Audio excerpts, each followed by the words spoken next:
Chapter 1. The Cursed One. The station was old, its walls thick with the scent of rust, recycled air, and the quiet desperation of those who lived too far from civilization to be remembered. Outpost Epsilon wasn't a place where people lingered unless they had nowhere else to go. It was a hub for traders, smugglers, mercenaries, and those who wanted to disappear, a crumbling relic on the very edge of known space, where the laws of the galactic core meant nothing and survival was dictated by the ability to barter, bluff, or kill at the right moment. Elias Carter had walked these halls before, though he had never stayed long. He had seen the desperation in the eyes of those who called this place home, had heard the whispered conversations in dimly lit corners, had felt the weight of secrets that no one dared speak too loudly. But tonight, the air was thicker, heavier, charged with a tension he could not ignore. It wasn't the usual fear that settled over the station like an old, tattered blanket. This was something new, something colder, something unnatural. He heard the rumors before he saw the cell. A girl, locked away, untouched, untouchable. The station's inhabitants spoke of her in hushed voices, their words laced with both fascination and terror. No one knew where she had come from. Some said she had been found drifting alone in the void. Others claimed she had been sold by slavers who didn't realize what they were dealing with. But one thing was clear: anyone who touched her turned to dust. Elias wasn't the type to believe in curses. He was a scientist, a xenobiologist who had spent years studying the physiology of alien species across the galaxy, cataloging differences in biology, uncovering the genetic codes that made each race unique. He had seen creatures that could regenerate from a single cell, organisms that thrived in the vacuum of space, even species that communicated through bioluminescent patterns instead of sound. But nothing like this, which was why he had come. The station's guards refused to escort him all the way to the containment cell. They wouldn't even step near the door. Elias had seen seasoned bounty hunters, men who had faced down the horrors of the frontier without so much as flinching, pale at the thought of standing in the same room as the girl. They spoke of her like she was something beyond comprehension, not a person, but a force, a being that defied the laws of life and death itself. Elias didn't flinch as he stepped into the corridor leading to her cell. He had always believed that fear was the result of ignorance, of not knowing, of not understanding. And he understood things others did not. The temperature dropped as he neared the containment unit. The air felt heavier, as if the space itself was holding its breath. The cell was reinforced with layers of energy shielding, thick enough to hold back a small explosion, its walls lined with observation panels that had been sealed shut.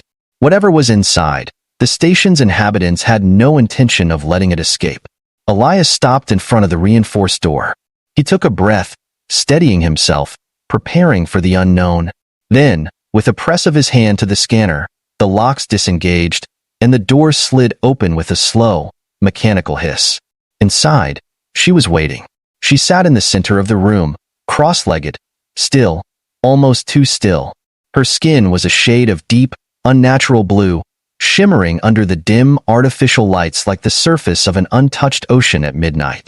Her hair was long, white, flowing like strands of silk caught in an invisible current, and her eyes, they glowed, faintly, with a silver luminescence that seemed to pierce through the darkness itself. She was beautiful, but in a way that was almost unsettling, like something that did not belong in this world. Her gaze lifted the moment he stepped inside, her silver eyes locking onto his with an intensity that made the breath hitch in his throat. Not fear, not curiosity, something else. Recognition. Elias frowned. She knew him? No, that was impossible. They had never met. But there was something in the way she looked at him, as if she had been waiting for him, as if she had known he would come. The door sealed behind him with a heavy metallic thud. He was alone now. No guards. No observers. Just him and the girl who could turn men to dust. She tilted her head slightly. Then, in a voice so soft it was almost a whisper, she spoke. "You're not afraid?" Elias exhaled slowly. "Should I be?" She didn't answer immediately. Instead, she studied him, as if measuring the weight of his existence, as if peeling back the layers of his being to see what lay beneath. Then, finally, she spoke again. Everyone else was. Elias glanced at the room around them. There were no signs of a struggle, no traces of dust where someone had once stood. But if the rumors were true, If she had truly been locked away because of what she could do, then there had been others before him. People who had not been so lucky. He took a cautious step forward. She did not move. "What's your name?" he asked. For a moment, there was silence. Then, "Liara." The name felt ancient, like something spoken from another time, another world. Elias nodded. "All right, Liara.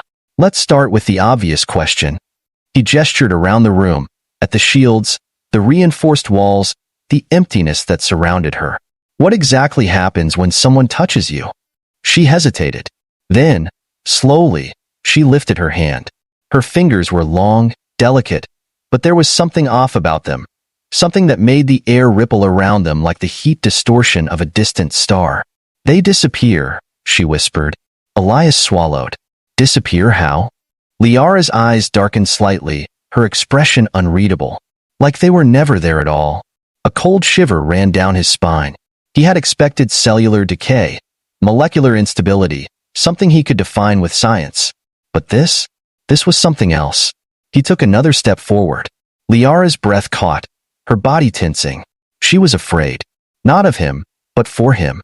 Elias raised his hands slowly. "I need to understand, Liara. Let me help." Her fingers twitched. For the first time, she looked uncertain. And then, with the slow, careful movement of someone who had never dared to try before, she reached out. The air between them pulsed. A low hum, a ripple of energy that sent a shudder through the walls. Elias felt it, the pressure, the weight, the impossible force pressing against his skin, warning him to move, to run. But he didn't. He reached out too. Their fingers brushed, and the world did not end. Liara gasped, her silver eyes wide in shock.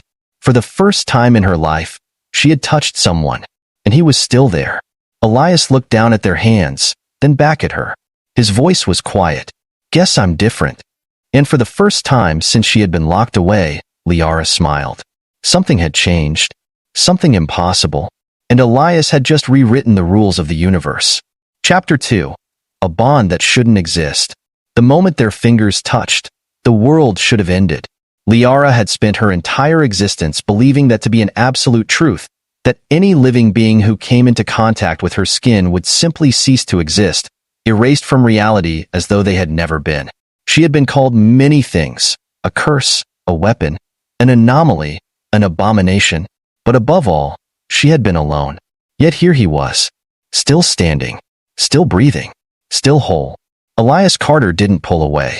He didn't jerk back in horror, didn't recoil like the countless others who had tried and failed to test the limits of her condition.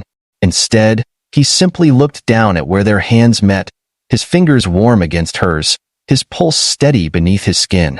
Liara stared, her breath caught between disbelief and terror.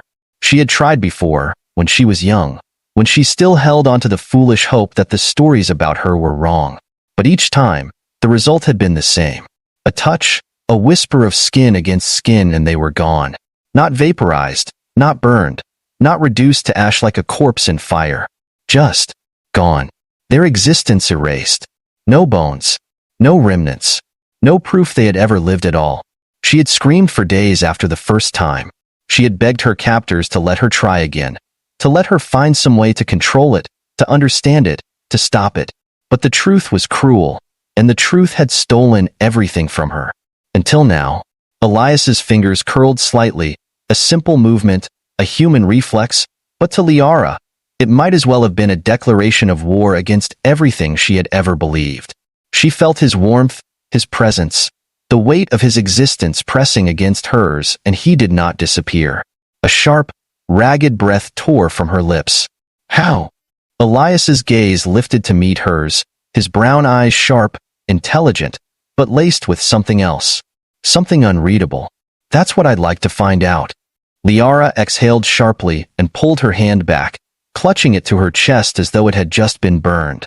Elias let his arm fall back to his side, unfazed, his mind already working through the implications of what had just happened. Because this wasn't just an anomaly. It was impossible, and the implications were far more dangerous than either of them fully understood. The price of an impossible truth. Outside the containment cell, the guards remained at a safe distance, watching the monitors with expressions ranging from skepticism to outright terror. They had seen what happened to others who tried to touch the girl. They had seen seasoned warriors disappear without so much as a scream, their existence swallowed by something no one could explain, something no one dared to name. When Elias had first entered the room, some had quietly placed bets on how long he would last. None of them had expected him to survive.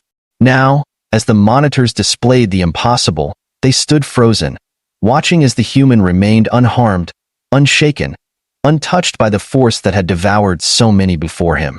It wouldn't take long for the news to spread. And that was a problem. Because this wasn't just an anomaly. This was a secret that some would kill to control. An experiment unlike any other. Elias spent the next several hours running every scan, every test, every diagnostic his limited equipment could manage. Liara sat silently on the edge of her cot, watching him with an unreadable expression as he moved around the small room with a focus that bordered on obsession. She had never met a human before, never spoken to one beyond the distorted voices that had filtered through speakers outside her cell. She had expected fear. Instead, she found curiosity, determination, fascination. She wasn't sure if that made him more dangerous than the others. Eventually, Elias sighed and rubbed a hand down his face, the strain of the situation finally settling into his muscles. "All right," he muttered, mostly to himself. "Let's break this down logically." He turned toward Liara, arms crossed. "Every other person who's touched you has disappeared. Instantly. No remains, no biological traces, nothing." She nodded once. "Yes." Elias took a slow breath. "And yet, I didn't." Another nod. He watched her carefully. "Has this ever happened before?" Liara's gaze flickered, her fingers tightening slightly in her lap. A long silence. Then, barely above a whisper, "Dishno?" Elias frowned. "Not once." She swallowed hard. "Not once." Elias leaned against the table, staring at her as if he could see the answers just beneath her skin. "That means something about me is different. Or something about you has changed." Liara exhaled, her voice bitter. "I haven't changed." Elias's lips pressed into a thin line. "Then that leaves me." He tapped his fingers against the table, mind racing through every possible explanation. Was it something about his genetics? His biology? Had he been exposed to something that made him immune to whatever force surrounded her? Or was it something deeper, something beyond science? The thought made his stomach twist, because Elias had never believed in fate. But this felt like something he was never meant to discover. And that was when the alarm started blaring. The hunters arrived. Outside the cell, chaos erupted. The guards, who had spent so long believing the girl was nothing but a caged monster, were suddenly faced with a problem they hadn't prepared for. Word had spread, and others had come to claim her. Elias barely had time to process the meaning of the alarms before the entire station shook beneath the force of an external impact. Liara snapped her head toward the ceiling, her silver eyes narrowing. She knew what this was. They had found her. The containment cell security grid flickered for a brief moment, just long enough for the reinforced door to slide open. A mistake. A fatal one. Because Liara wasn't the only one who had been kept prisoner here. Elias turned just in time to see the first attacker enter. He was tall, armored, his face hidden beneath a sleek, high-tech combat visor. Not a mercenary. Not a smuggler. Something worse. A hunter. One of the galaxy's deadliest assassins, trained to retrieve high-value biological assets by force, if necessary. His weapon was already raised. Elias had no time to react. Then, before the hunter could pull the trigger, Liara moved. It was not hesitation, not uncertainty.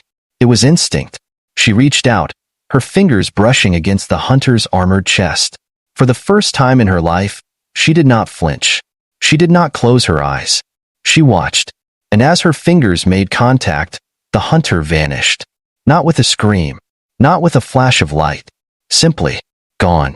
Liara exhaled, staring at her hand. Her voice was quiet, almost distant. "I am still the same." Elias felt his pulse skyrocket. He had been spared. But the rest of the universe?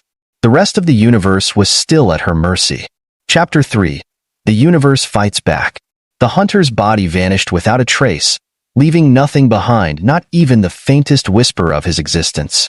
One moment, he had been there, armed, dangerous, a predator stepping into the cage to reclaim his prize. The next, he was gone, erased by a force that defied all logic, all reason. And Liara was still standing, still untouched, still untouchable except for one person. Elias Carter's mind was racing, running through every possible explanation, every theory, every shred of scientific understanding he could grasp onto, but there was nothing. Nothing in all of known xenobiology, quantum physics, or biological energy transference that could explain what had just happened. This was not death. This was erasure. He had seen people disintegrate, implode, dissolve under experimental energy weapons, but this was something else entirely. No matter how advanced the technology, matter always left traces. Something always remained. A carbon signature, an atomic residue, a molecular imprint in the air where a person once stood. But when Liara touched someone, there was nothing left. Elias swallowed hard. This wasn't just a weapon. This wasn't a disease. This was something the universe itself couldn't understand. Liara lowered her hand slowly, staring at the empty space where the hunter had stood. Her silver eyes flickered with an emotion Elias couldn't quite decipher. Was it relief? Resignation? Regret? Or was it something worse? The station's alarms continued to blare, a high-pitched wail that sent ripples of tension through the reinforced walls. The hunter had been the first wave, but he would not be the last. And Elias was now standing in the middle of something far bigger than himself. The price of survival. The containment cell doors remained open, flickering with failing energy fields, their protective barriers struggling to stay active. Whoever had breached the station's defenses had done so with precision. They hadn't just come for a fight. They had come to reclaim Liara. Elias turned to her, heart hammering in his chest. Who were they? Liara's expression remained unreadable, her body still tense from the encounter. She exhaled slowly, glancing at the distant corridor where shadows were already moving. They call themselves the Consortium. The name sent a cold chill down Elias's spine. The Consortium wasn't a government, nor were they a mercenary group. They were worse. They were a collection of the galaxy's most ruthless researchers, engineers, and scientists funded by unknown entities, operating outside the laws of every known civilization. They didn't fight wars. They created weapons. And they didn't capture people. They experimented on them. Elias clenched his jaw. They created you, didn't they? Liara hesitated. Then, softly no. But they tried to control me. Elias felt his stomach twist. The Consortium wasn't known for restraint. If they had her, if they had studied her, if they had tried to control something like this, then the implications were catastrophic. Because it meant they had been searching for a way to replicate it. A way to turn her existence into a weapon that could erase entire civilizations. And now, she was free. Which meant, to them, she was the greatest threat in the galaxy. Elias took a slow breath. He had two choices. He could walk away, leave this mess behind, and let the Consortium reclaim their lost experiment. Or, he could save her. He looked into her silver eyes, into the quiet fear she tried so hard to bury beneath her unnatural stillness. He had never been the kind of man to walk away. A desperate escape. The sounds of heavy boots filled the distant corridors, metal clanking against metal, the march of trained soldiers advancing through the station. Elias had spent years studying alien anatomy, understanding the structures of life across dozens of species, but today, none of that mattered. Today, he needed to survive. Can you run? He asked. Liara hesitated, then nodded. Elias grabbed her wrist, not thinking, just moving on instinct, and for the second time. The universe did not end. For the second time, he broke a rule that should not have been broken. And Liara, for the first time in her life, let someone lead her. They ran. The corridors of Outpost Epsilon were a maze, filled with rusted pipes, flickering emergency lights, and the distant hum of machinery barely holding itself together. The station wasn't built for combat, it was built for trade. For quiet deals made in the shadows, not for firefights between ghosts and corporate monsters. But the Consortium had come prepared. They weren't hunting. They were retrieving. The first wave of soldiers moved in with military precision, weapons raised, scanning the halls for their target. Elias shoved Liara against the wall just in time, pulling her into a narrow side passage just as a squad of 5 passed by. Liara's breathing was steady, but her hands were shaking. Elias pressed a finger to his lips. A silent command. Wait. She nodded once. The soldiers passed, their voices sharp, clipped, communicating through encrypted comms that Elias had no way of hacking. The moment they were gone, he moved again, pulling Liara behind him. There's a docking bay at the end of this sector, he whispered as they ran. We need to dash. A sharp crack of energy filled the air. Elias barely had time to react before a plasma bolt hit the wall beside him, burning a hole through the metal. The consortium had found them, and this time, they weren't aiming to take him alive. Liara turned sharply, raising her hands, but Elias grabbed her wrist before she could make contact with their pursuers. Don't. She looked at him, startled. They will kill you. They'll kill you first. A beat of silence. Then, with a reluctant nod, she lowered her hands. Elias's heart pounded. If she had touched them, they would have vanished instantly. But that wasn't a solution. That was just trading one nightmare for another. They had to get off this station. Now. The threshold of freedom. The docking bay doors came into view, a massive set of reinforced blast doors leading to the final escape route. But as Elias and Liara approached, their pursuers moved to intercept, soldiers forming a blockade in front of the only ship they could steal. Elias cursed under his breath. There were too many. And then, the station shook. The lights flickered. The air became impossibly heavy. Elias turned to Liara and froze. Her silver eyes were glowing. Not softly, blindingly. Energy rippled off her body, a force that defied all logic, all understanding. The soldiers hesitated. Then, with a single whisper, reality cracked. Elias didn't know how to describe what happened next. The space around them bent, warped, shifted, like time itself had been ripped apart. And then they were gone. The station, the soldiers, the chaos, all of it vanished in an instant. And Elias Carteret, man who had once believed in science, in facts, in the laws that governed the universe, realized he had just stepped into something much, much bigger than himself. Chapter 4. The Truth Beyond the Stars. The sensation of falling without moving gripped Elias Carter's body the moment reality fractured around them.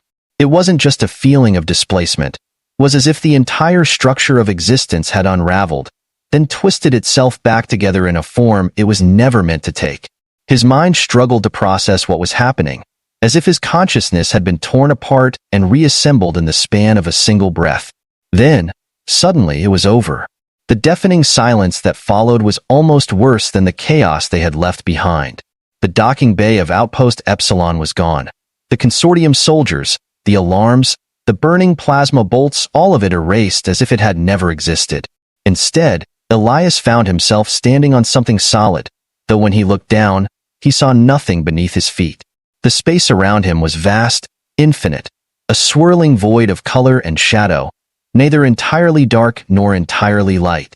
Stars blinked in and out of existence in the distance, their shapes unfamiliar, their constellations unlike anything recorded in any human or alien database.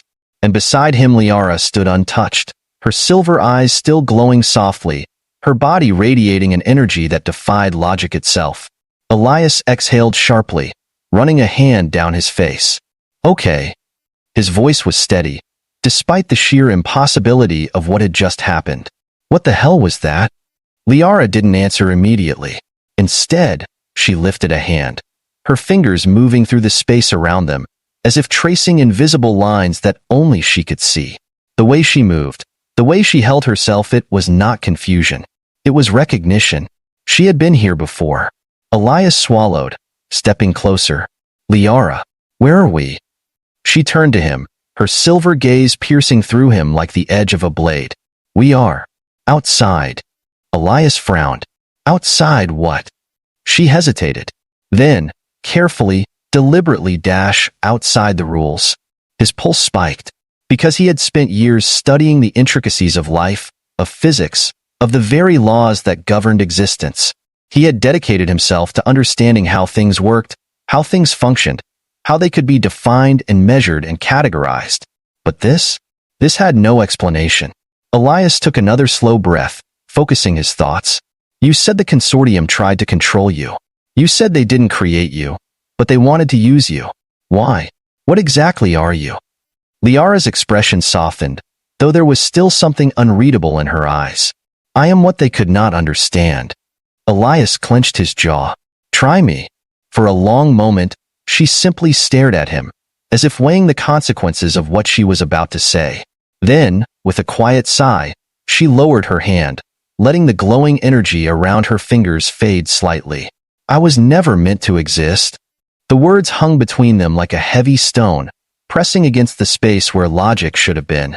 Elias narrowed his eyes. That doesn't make sense. You're here. You exist. Liara exhaled softly. I do, but only because something broke. Elias didn't interrupt. He let her continue, let her unravel the truth at her own pace.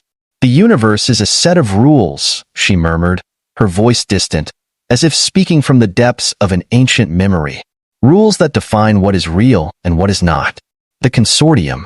They thought I was an anomaly, that I was a biological mutation, a weapon waiting to be harnessed. She looked up, her silver eyes glowing once more. They were wrong. Elias's breath caught. Because he had spent his entire career working with anomalies, with genetic structures that defied normal classification, with alien species whose biology challenged human understanding. But nothing had ever hinted at something like this. Then what are you? He asked again, his voice barely above a whisper. Liara took a slow step forward. I am a mistake. Elias frowned. No, that's not an answer. She smiled faintly, though there was no humor in it. You don't understand. I was not born. I was not created. I simply happened. A tear in the fabric of what is possible. Elias's stomach twisted. You're saying you're an accident? She nodded. Yes, and an accident that should not be. Elias ran a hand through his hair, trying to process the sheer weight of what she was saying.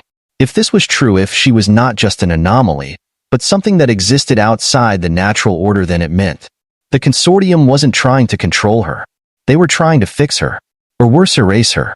He swallowed hard. If you weren't meant to exist, then how did you get here? Liara's gaze darkened. The first time I touched someone, it was not a person. Elias blinked. What do you mean? She hesitated again, as if stepping over an invisible threshold of trust. Then, finally, it was reality itself. The word struck him harder than any weapon ever could. Reality itself. He shook his head. That's not possible.